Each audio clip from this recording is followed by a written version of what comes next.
Everyone, তোমাদের সকলকে একটা নতুন ভিডিওতে স্বাগত জানাচ্ছি। আমি এই হয়ে যাওয়া যে জিএনএম পরীক্ষা 2025-এর সেই পরীক্ষার পুরো হচ্ছে অ্যান্সার, মডেল অ্যান্সার কি বেরিয়ে যাওয়ার পর আমি তোমাদের সাথে মানে পুরো হচ্ছে সলিউশনটা শেয়ার করব।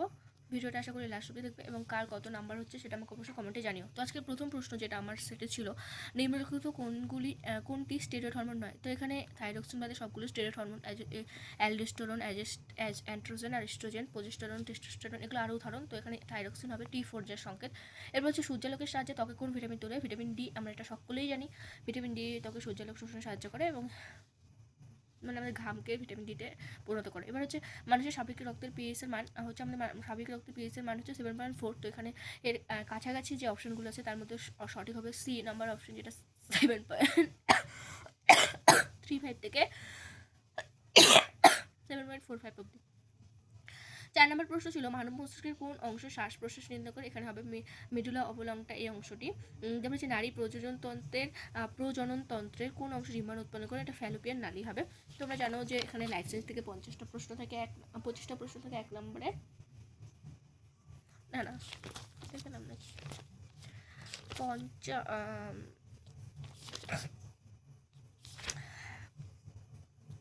25টা প্রশ্ন থাকে, 30টা প্রশ্ন থাকে 1 নম্বরে আর 10টা প্রশ্ন থাকে 2 নম্বরে। টোটাল 50 লাইফ সায়েন্স থেকে থাকে, ফিজিক্যাল সায়েন্স থেকে থাকে 25, আর বাকি হচ্ছে অঙ্ক থেকে থাকে 10, রিজনিং থেকে থাকে 5, ইংরেজি থেকে থাকে 15। টোটাল 115 নম্বরের পরীক্ষা।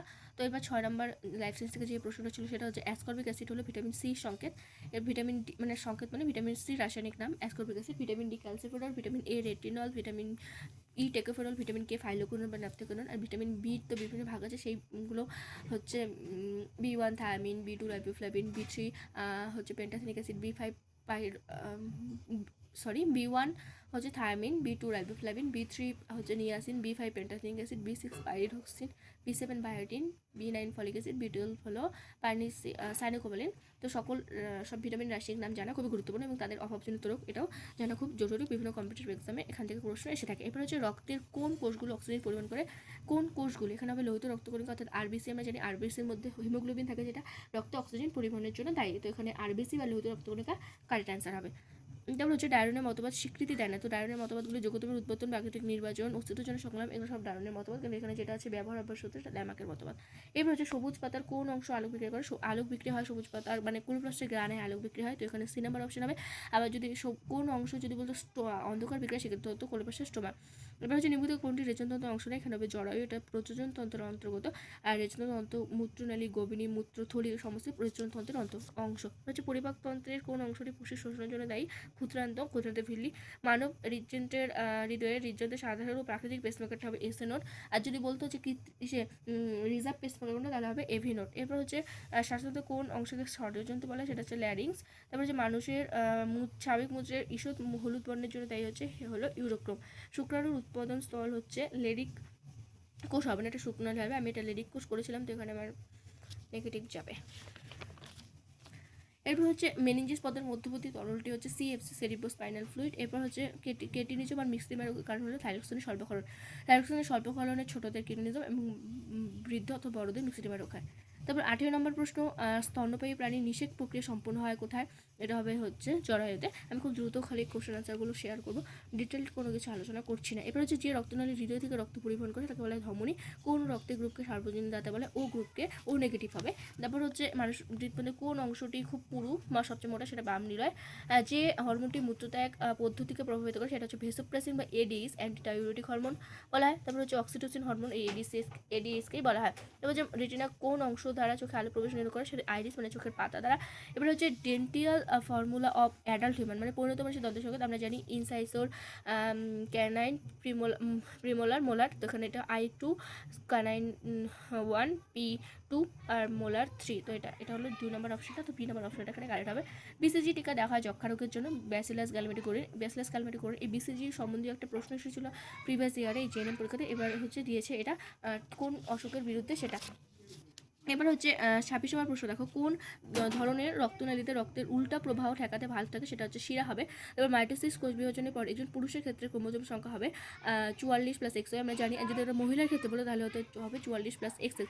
তারপর হচ্ছে নিয়মিত কোনটি জলবাহিত রোগ নয়, সেটা হবে হচ্ছে এখানে ডায়াবেটিস, কারণ বাকিগুলো জলবাহিত অসুখ নয়, বাকিগুলো তো জলবাহিত রোগের মধ্যেই পড়ে, কিন্তু ডায়াবেটিস এটা জলবাহিত রোগ নয়। এটা হচ্ছে ইনসুলিনের কম ক্ষরণে হয় না, গ্লুকাগনের কম, ইনসুলিনের কম ক্ষরণে হয়, গ্লুকাগনের কম ক্ষরণে ইনসুলিন একটা কিছু হবে, কিন্তু এটা ভুলে গেছি, জলবাহিত অসুখ এটা নয়।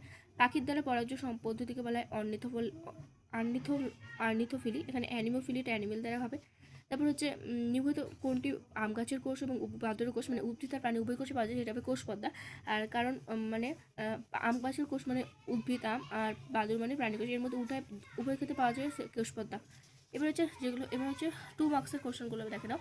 মানে এখানে কি বলেছে দেখো, carry 2 marks each and 1 or more option is correct, no negative marks. এখানে নো নেগেটিভ মার্ক। এখানে বলছে নিয়মিত কোন পদার্থ শর্করার উদাহরণ কোন পদার্থগুলি, এখানে একটা বা দুটো হবে, তো এখানে গ্লুকোজ আর স্টার্চ এগুলো শর্করার উদাহরণ হবে, এ আর বি এখানে কারেক্ট অপশন। তারপরে হচ্ছে নিয়মিত কোন তথ্যগুলি সঠিক নয়, এখানে সঠিক নয় বলেছে, সঠিক হলো এখানে শুধুমাত্র সঠিক হবে ইস্ট্রোজেন কি বেটার হবে, এটা সঠিক। না, এটা যদি পেপটাইড হরমোন নয়, এটা সঠিক নয়, এটা ঠিক আছে। আর অ্যাডেনিন জনস্বাস্থ্য এই দুটো এখানে কারেক্ট হবে, সি নাম্বারটা হবে না, গ্যাস্ট্রিক পরিপাকে সহায়তা করে হবে। Identify the structural components of RNA. RNA গঠনগত উপাদান কি? আরএনএতে থাকি আমরা অ্যাডেনিন, গুয়ানিন থাকে, ইউরাসিল আর সাইটোসিন থাকে, তো এখানে ইউরাসিল সাইটোসিন থাকে, ইউরাসিল আছে অপশানে, আর রাইবোস শর্করা অবশ্যই থাকবে, কারণ আরএনএর ফুল ফর্ম রাইবোনিউক্লিক অ্যাসিড, আর বা শর্করা শর্করা আরএনএতে থাকে। আর ডিএনএ বলে ডিঅক্সি রাইবোস অর্থাৎ ডিঅক্সি রাইবোস শর্করা ডিএনএতে থাকতো। এবার হচ্ছে নিয়মিত কোনটি ফ্যাটে দ্রবীভূত বা চর্বিত দ্রবণীয়, সেখানে হবে ADEK, এগুলো ফ্যাটে বা চর্বিত দ্রবণীয়। আর জলে দ্রবণীয় হলো BCP, এইগুলো জলে দ্রবণীয়। এবার হচ্ছে কোনগুলি নিচের বলেছে নারী প্রজননতন্ত্রের অংশ, এখানে হবে ডিম্বাশয়, ফ্যালোপিয়ান নালী, গর্ভাশয় সবগুলোই হবে, অন্ডকোষটা হবে না। তো খুব একটা কঠিন ছিল না হচ্ছে ক্যাটাগরি 2 মার্কসের কোশ্চেনগুলো। এবার অস্থিমজ্জা উৎপন্ন প্রাপ্ত কোষগুলি এখানে তিনটেই হবে, RBC, WBC, অনুচক্রিকা, প্লেটলেট, এখানে তিনটেই হচ্ছে অস্থিমজ্জা উৎপন্ন হয়। তারপরে হচ্ছে নিম্নলিখিত কোন রোগগুলো জলবাহিত রোগ, এখানে হবে কলেরা হবে, আর আরেকটা কী হবে এটা আমি দাগাইনি, এখানে একটা অপশন ঠিক করেছিলাম, কিন্তু এখানে আরেকটা অপশন হবে, আমি এটা একটু দেখে নিও। নিম্নলিখিত কোনগুলি কেন্দ্রীয় স্নায়ুতন্ত্রের অংশ, এখানে হবে মস্তিষ্ক আর মেরুদণ্ড অর্থাৎ সুষুম্না কাণ্ড, এটা কেন্দ্রীয় স্নায়ুতন্ত্রের অংশ। এর বলছে মিউসিস সম্পর্কে সঠিক উক্তিগুলি নির্বাচন করো, এখানে হবে এটা একটা হ্রাস বিভাজন হবে, এটা ঠিক। আরেকটা হচ্ছে এটা 4টি অপত্য কোষ উৎপন্ন করে, এটাও ঠিক। এরপর নিম্নলিখিত কোন রোগগুলি ভাইরাস দ্বারা সৃষ্ট নয়, ভাইরাস দ্বারা সৃষ্ট এখানে হেপাটাইটিস বি, এটা ভাইরাস দ্বারা সৃষ্ট, আবার পোলিও এটা ভাইরাস দ্বারা সৃষ্ট, কিন্তু এখানে কলেরা, টাইফয়েড এগুলো ভাইরাস দ্বারা সৃষ্ট নয়। এরপর হচ্ছে ফিজিক্যাল সায়েন্সে এখানে 25টা প্রশ্ন আছে, 25 নাম্বারের প্রশ্ন থাকবে টোটাল, তো তোমরা দেখে নাও পরপর। এবার হচ্ছে একটি শব্দ তরঙ্গ বাতাস থেকে জলে গমন করলে যে রাশিটা অপরিবর্তিত থাকবে সেটা কম্পাঙ্ক বা ফ্রিকোয়েন্সি। 2 কেজি ভরের একটি জলে 2 কেজি পরিমাণ জলে তাপমাত্রা 10 ডিগ্রি সেন্টিগ্রেড বাড়ানোর জন্য যে পরিমাণ তাপশক্তি প্রয়োজন, আমরা জানি তাপশক্তির সূত্রটা হচ্ছে আপেক্ষিক তাপের সূত্রটা হচ্ছে, অর্থাৎ তাপশক্তি বা আপেক্ষিক তাপের সূত্রটা হলো H=mst। তো এখানে m এর মান দেওয়া হচ্ছে 2 কেজি 2, আর s হলো m, এখানে এসটাকে c দিয়ে ডোনেট করেছে, তো c হবে 42, আর এখানে t হলো 10, টেম্পারেচার 10 ডিগ্রি বলছে, তো এটা গুণ করলে হবে হচ্ছে আসছে হচ্ছে 84 জুল, তো 84কে 1000 দিয়ে ভাগ করলে যেটা পাবো সেটা কিলো জুল, তো 84 কিলো জুল। এবার ব্রাইন হলো NaCl অর্থাৎ সাধারণ যে লবণ, খাদ্য লবণের একটা সংকেত, দ্রবণ, একটি দ্রবণের NaCl এর দ্রবণ। এবার হচ্ছে একটি বস্তুর ওপর কৃতকার্য যে রাশির উপরে নির্ভর করে না, সেগুলো হচ্ছে নির্ভর করে না। আমরা জানি কৃতকার্য W=Fs, তো প্রযুক্ত বলের উপর অবশ্যই নির্ভর করবে ফোর্স, এবং স্মরণ S এর উপর নির্ভর করবে, আর প্রযুক্ত বল স্মরণের মধ্যবর্তী কোণ এর উপর নির্ভর করবে, কিন্তু প্রাথমিক বেগ, এখানে বেগের সঙ্গে কোনো এই হচ্ছে কৃতকার্য সম্পর্ক নেই, তাই এটা এখানে ডি নম্বর অপশনটা কারেক্ট হবে। আলোর ওপর ফোটন শক্তি তার ড্যাশের সমানুপাতিক, মানে ফ্রিকোয়েন্সি বা কম্পাঙ্কের সমানুপাতিক হবে, ওটা ফোটন শক্তি কম্পাঙ্ক বৃদ্ধি পেলে ফোটন শক্তির মান পরিমাণ বৃদ্ধি পাবে, আর কম্পাঙ্ক হ্রাস পেলে ফোটন শক্তির পরিমাণ হ্রাস পাবে। এবারে নিজের কোনটি সবচেয়ে কম সক্রিয়, এখানে আর্গন হবে, আর্গন এটা একটা হচ্ছে নিষ্ক্রিয় গ্যাস, হিলিয়াম, নিয়ন, আর্গন, ক্রিপ্টন, জেনন, এগুলো হচ্ছে পর্যায়সারণী 18 নম্বর শ্রেণীতে অবস্থান করে, যাদের হচ্ছে যোজ্যতা শূন্য হয়, এর কোনো রাসায়নিক বিক্রিয়া অংশগ্রহণ করতে পারে না, তাই এটা হচ্ছে সক্রিয় হবে, মানে কম সক্রিয় বলছে, যেগুলো বাকিগুলো আছে তার মধ্যে আর্গন। আর নেসলার বিকারকের সাহায্যে বিক্রিয়া করলে কোনটি বাদামি রঙের অর্ধক্ষেপণ উৎপন্ন করবে, এটা হবে অ্যামোনিয়া NH3। এবার ক্যালসিয়াম ফসফেটের সংকেত, এটা সি নম্বর অপশনে কারেক্ট হবে, CaPO4 2। তারপর হচ্ছে একটি মৌলের 12টি ইলেকট্রন আছে এবং একটি পর্যায়ের সাথে মৌলটির অবস্থান হলো শ্রেণী 2 আর পর্যায় 3। নিচের কোন দ্রবণ H+ আয়ন সবচেয়ে বেশি ঘনীভূত হয়, সেটা হচ্ছে লেবুর রস হবে, কারণ পিএইচ এর মান 2.2, বাকিগুলো পিএইচ এর মান দেখো, যার সবচেয়ে পিএইচ এর মান কম সেটাই H+ আয়নের ঘনত্ব বেশি, কারণ আমরা জানি হচ্ছে হলো যাদের পিএইচ এর মান 7 কম তারাই অ্যাসিড হয়, আম্লিক প্রকৃতি, তাই এখানে এটা হবে লেবুর রস। এরপর হচ্ছে 51 নম্বর প্রশ্ন দেখে নাও। একটি তরঙ্গের কম্পাঙ্ক 50 হার্জ ও তরঙ্গ দৈর্ঘ্য 2 মিটার হলে তার বেগ কত হবে? আমরা জানি ভি = 10 ল্যাম্ডা, তো সেই সূত্র অনুযায়ী বসালে এখানে 100 মিটার পার সেকেন্ডটা ঠিক হবে। চাপের এসে একক পাস্কাল বা নিউটন পার মিটার স্কোয়ার। তারপর হচ্ছে একটি লেন্সের শক্তি -2.0 ডি হলে ফোকাস দৈর্ঘ্য হবে হচ্ছে -0.5 মিটার। গ্লাভাইনাইজেশনে লোহার উপর কোন ধাতু লেপন ব্যবহার করে? জিঙ্ক বা দস্তা। আর এখানে যে একটা তড়িৎ বিশ্লেষ্য পদার্থ ব্যবহার করে সেটা জিঙ্ক ক্লোরাইড ZnCl2 ব্যবহার করে। একটি আলোকরশ্মি বাইরে থেকে কাচের মধ্যে প্রবেশ করলে 30 ডিগ্রি আপতিত আপতিত হয়ে 20 ডিগ্রি প্রতিসরণ কোণ সৃষ্টি করে। রশ্মিটির চ্যুতি কোণ হবে 10 ডিগ্রি, 30 থেকে 20 বিয়োগ করলে হলো 10 ডিগ্রি, এটা হবে। এরপর হচ্ছে ফিজিক্যাল সায়েন্সের ক্যাটাগরি 2 এর প্রশ্ন দেখানো। ব্রোঞ্জের প্রাথমিক উপাদান, ব্রোঞ্জ মানে হলো কপার আর এসএন 3 দিয়ে গঠিত হবে, তাহলে তামা আর টিন, এই দুটো এ আর ডি, এই দুটো কারেক্ট। দুটো সমান ধারককে শ্রেণীর সমান্তরালে যোগ করলে সমতুল্য ধারক কত কী হবে? তো এইটা প্রথমে শ্রেণীর সমবায়ের তুল্যরোধ বের করে নিতে হবে, R1 মানে দুটা যোগ করে C+C, তাহলে 2C হবে। আর সমান্তরাল সমবায়ের তুল্যরোধ যদি করি ওটা 1/R = 1/C + 1/C, এটা বের করলে হবে 2C/2। তো এখানে এটা হবে না, এখানে সমতুল্য থাকবে, তো মানে উল্টে যাবে। তো প্রথমে শ্রেণীভাবে সমবায়টা হবে C/2 আর সমতলটা হবে 2/C, 2C হবে। আমি এটা 1 নম্বর অপশনটা কারেক্ট করেছিলাম, কিন্তু এখানে B নম্বর অপশনটা কারেক্ট হবে, খালি উল্টে দিলে হতো, কিন্তু আমার এটা জানা ছিল না, সেই জন্য এটা মানে আমার ভুল হয়ে গেছে। যেহেতু এখানে ক্যাটাগরি 2 তাই নেগেটিভ মার্কিং নেই, তো এটা আমার মানে 2 নম্বর এখানে আমি পাবো না। এবার একটি গাড়ি সমতরণে 10 সেকেন্ড সময় চললে 10 মিটার সেকেন্ড থেকে 20 মিটার সেকেন্ড গতিবেগ প্রাপ্ত হয়, তাহলে ত্বরণের মান কত হবে? এটা সূত্রটা হচ্ছে V = U - 8 U প্লাস, এটি ত্বরণ বলছে, তাহলে V মানে অন্তিম বেগ 30, এ সমান U 10 ইন্টু প্লাস A মানে 10, আর A বের করবো T, এটা সেই সূত্রে বসালে 20 অ্যান্সারটা 2 মিটার পার সেকেন্ড, এটা হলো ঠিক হবে। এবার যে একটি ব্যক্তি একটি 50 কেজি বস্তুকে 2 মিটার উচ্চতায় তুললে যে কৃতকার্য হবে তার মান কত? তার মান হচ্ছে 980 জুল। এটা হলো কোন সূত্র দিয়ে? আমি এটা সলভ করেছিলাম 59, দাঁড়াও 1 মিনিট। এই যে 59 সূত্রটা হবে যে MHT/50 MGH বাই টাইমটা MGH যে সূত্র সেটা দিয়ে বের করলে হবে। তো এখানে আমি দশমিক ওঠার জন্য নিচে 10 দিচ্ছি, এটা 980 জুলটা রাইট হবে, কারেক্ট আনসার। একজন আইসোটোপে থাকে, আইসোটোপ মানে প্রোটন সংখ্যা সমস্তটাই সমান হবে, একক সংখ্যক প্রোটন, আর প্রোটন সংখ্যা সমান মানে ইলেকট্রন সংখ্যা সমান, তাই একক সংখ্যক প্রোটন আর একক সংখ্যক ইলেকট্রন, অর্থাৎ A আর B এখানে কারেক্ট আনসার। এবার হচ্ছে ইংলিশেরটা খুব ফটাফট আমি বলছি। India gained her freedom at মিডনাইটের আগে, কোনো সময়ের আগে অ্যাড বসে। No other peak is as high as Himalayas, এখানে অ্যাজ হবে, অ্যাজ থাকলে এটা পজিটিভে, তাই হাই হবে। তবে যে there are many dash in the world, poor people in the world, my son is the apple of my eye, এখানে দা হবে, কারণ এখানে হচ্ছে ফাইনিট করে বলে দিয়েছে, তাই দা হবে। আমি এখানে অ্যাল লিখেছিলাম, অ্যাপেলকে দেখে কিন্তু এটা হবে না, এটা একটা হচ্ছে প্রভাব থেকে প্রশ্ন, তাই এখানে দা হবে। তারপরে হচ্ছে কারেক্টলি স্পেল ওভার, এখানে কারেক্টলি স্পেল হবে প্রথমটা স্লাটার SLAUGHT, আর এটা হবে। তারপরে হচ্ছে select the correctly spell word, এই কারেক্টলি স্পেল ওয়ার্ড দুটা পরপর দিয়েছে।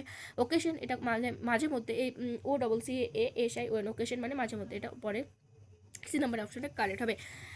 Choose the which means the same as friendly, friendly synonym চেয়েছে, এখানে অ্যামিয়েবল হবে মানে আন্তরিকতা সম্পূর্ণ, ফ্রেন্ডলি মানে বন্ধুত্বপূর্ণ, তো একই সিনোনিম। এবার choose the word which is opposite in meaning to gentle, gentle মানে দয়ালু, কাইন্ড হবে, ফ্রেন্ডলি যে থাকবে মানে পজিটিভ ভাইব, এটা অ্যান্টোনিম হবে। ব্রুটাল মানে যে হলো নিষ্ঠুর, ক্রুয়েল, হার্টলেস, মার্সিলেস, এগুলো অ্যান্টোনিম হতে পারে, মানে হবে। তারপর যে dash pollution control measures are expensive, many industries hesitated to adopt them, এখানে হবে সিন্স, এটা কারেক্ট হবে। তারপরে এখানে বলছে রংলি স্পেলড, এখানে সবগুলো কোশ্চেন এসে বানানই ঠিক ছিল, কিন্তু ফসফরাস বানানটা ভুল ছিল। ফসফরাসের কারেক্ট বানানটা হবে PHOS, ফসফরাস PHORUS, তো এখানে সি নাম্বারটা কারেক্ট অ্যান্সার হবে। এবার হচ্ছে এনডেঞ্জার্ড এর হচ্ছে সিনোনিম হবে থ্রেটেন্ডেড। তারপর হচ্ছে কাস্ট, এটা একটা হলো ইডিএম না সরি ওয়ান অর সাবস্টিটিউশন থেকে দিয়েছে, যে customary way of operation or behaviour, এটা হবে প্র্যাকটিস, এটা কারেক্ট অ্যান্সার হবে, প্র্যাকটিস হবে, কমিট হবে না। তারপর হচ্ছে শার্পনারের অ্যাডজেক্টিভ ফর্ম বলেছে, এখানে হবে শার্প, নাকি শার্প, আমি শার্পলি দিয়েছি কিন্তু এখানে আরেকটা হবে শার্প, এটা আমার ভুল হয়েছে। I prefer tea to coffee, প্রেফারের সঙ্গে টুটা হচ্ছে ফিক্সড। এবার হচ্ছে এইখানে দুটো ওয়ার্ড বলে দিচ্ছি, ইতালিকে লেখা আছে ভ্যালিড আর সাবস্টেন্টিয়াল, এদের জন্য গুডটা হলো এদের রিপ্লেস করা হবে। না যাব না, না আরে আমার জোহার আসছে গো, শরীরটা ভালো লাগছে না। তারপরে বার্ষিক এখানে বলছে 5% সরল সুদের হারে কত টাকা ত্রৈমাসিক সুদ 8 টাকা হবে, এটা সূত্র অনুযায়ী বসালে 640 টাকা হবে। আমি এখানে কারেন্ট অ্যান্সারগুলো পরপর অঙ্কে দেখিয়ে দিচ্ছি। অঙ্কের আমি অঙ্ক হচ্ছে মানে করে দেখাতে হবে, তো ওখানে আমি সূত্র পরপর দেখিয়ে দিচ্ছি, তোমরা পজ করে করে দেখে নিও। তো এরপর হচ্ছে জিকেতে হচ্ছে ফরেস্ট নাইটিঙ্গেল, এটা একটা খুব মানে নার্সিংয়ের পরীক্ষার জন্য পপুলার প্রশ্ন। এখানে এটা হবে লেডি উইথ দ্য ল্যাম্প নামে পরিচিত। How many language are included in the English schedule of Indian constitution, এটা 22, এটা 10ম তফসিলে আছে। 22টি ভাষা, 8ম তফসিলে 22টি ভাষার কথা উল্লেখ আছে, আগে 18টি ছিল, এখন 22টি। মানুষদের সবচেয়ে বড় অঙ্গ বলে ত্বক। এবার হচ্ছে বলছে নিম্নত কোন শহর দুটি মহাদেশে ব্যাপ্ত, এখানে হবে ইস্তাম্বুল আর তুরস্ক। এটা হচ্ছে পশ্চিমবঙ্গের মোট জেলা 23টি, আগেরবার 2024 দিয়েছিল পশ্চিমবঙ্গের মোট রাজ্য 28টি, আর ইউটি অর্থাৎ ইউনিয়ন টেরিটরি বা কেন্দ্রশাসিত অঞ্চল হবে 8টি। এরপর 90 হলো, এবার 91 বিশ্বের সর্বোচ্চ পর্বত হলো, এখানে হবে মাউন্ট এভারেস্ট অবভিয়াসলি 8848 মিটার। তারপর যেটা নেপালে রয়েছে, আমাদের প্রতিবেশী দেশ। প্রথম এশীয় হিসেবে নোবেল প্রাইজ পায় রবীন্দ্রনাথ ঠাকুর, আর্নেট ট্যাগর। ওর এশীয়ভাষী হিসেবে পান, বা পশ্চিম ভারতে বললেও তিনি হবে রবীন্দ্রনাথ ঠাকুর, বিশ্বকবি রবীন্দ্রনাথ ঠাকুর। ইনি 1913 সালে গীতাঞ্জলি কাব্যগ্রন্থের জন্য নোবেল পেয়েছিল। সমৃদ্ধ জাতিপুঞ্জের নিরাপত্তা পরিষদের স্থায়ী সদস্য সংখ্যা 5টি। নিম্নলিখিত কোনটি প্রথম বিশ্বযুদ্ধের সময়কাল, এটা হবে 1914 থেকে 1918। জাতীয় পতাকার গেরু রং হচ্ছে, এটা কিসের প্রতীক, এটা হচ্ছে হলো ত্যাগ বা স্যাক্রিফাইসের প্রতীক। এখানে কোনটা অট হবে, এখানে অট হবে জুন, কারণ বাকিগুলো 31 দিন। এবার হচ্ছে একটা হলো লেটার সিরিজ থেকে প্রশ্ন আছে, এখানে কারেক্ট অ্যান্সার হবে GLN। আমি এটা হচ্ছে বি থেকে F, CDEF, তারপর হচ্ছে GHIG, প্রত্যেকটা 4 করে প্লাস করে বাড়ছে, তো সেই অনুযায়ী GLN হবে। তারপর এখানে বলছে, এখানে একটা হলো এটার নামটা কি, ইকুয়েশন থেকে দিয়েছে যে in the following question a set of figures carrying certain characters is given, assuming that character in each set follows a similar pattern, find the missing character। তো এখানে যেটা নিয়ম মেনেছে, এটা হচ্ছে 7 × 5, তাহলে হবে 35 × 2, তাহলে 70। মানে এইভাবে গুণ করে আসছে, গুণ করে ছোটো করে গুণ করে বড়টা আসছে। তুমি এইভাবে গুণ করতে পারো যে 9 দুগুণে 3 দুগুণে 6, 6 9 54, ছোটো থেকে বড়ো। তবে এভাবে 9 দুগুণে 18, 18 সঙ্গে 5 করলে 90, তো এখানে 90 কারেক্ট আনসার। এবার বলছে যে select the word pair that not represents a similar relationship to the one expressed in the given pair of words. এখানে বলছে কোনটা এই ডক আর পাপ্পির সঙ্গে যেটা মিল আছে, বাকি কোনটা নেই। এখানে ডক পাপ্পি মানে ডকের হচ্ছে বেবিকে বলে পাপ্পি, তো কাউয়ের বেবিকে বলে কাউ, ক্যাটের বেবিকে বলে হলো কিটেন, ফগের বেবিকে বলে ট্যাটপুল, কিন্তু এখানে হ্যাংয়ের বেবিকে রোস্টার বলে না।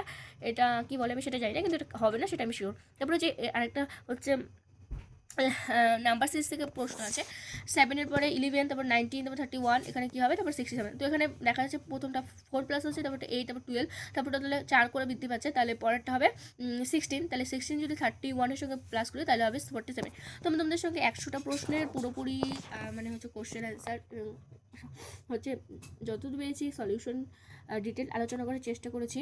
তো ভিডিওটা কেমন লাগলো অবশ্যই আমাকে কমেন্টে জানিও, হচ্ছে কার কত অ্যান্সার হচ্ছে সেটাও জানাতে ভুলো না। তো এরকম নিয়মিত ভিডিও পাওয়ার জন্য চ্যানেলকে সাবস্ক্রাইব করে পাশের বেল বাটনকে অন করে দিও। Thank you for watching. আবার একটা নতুন ভিডিওটা দেখা হচ্ছে।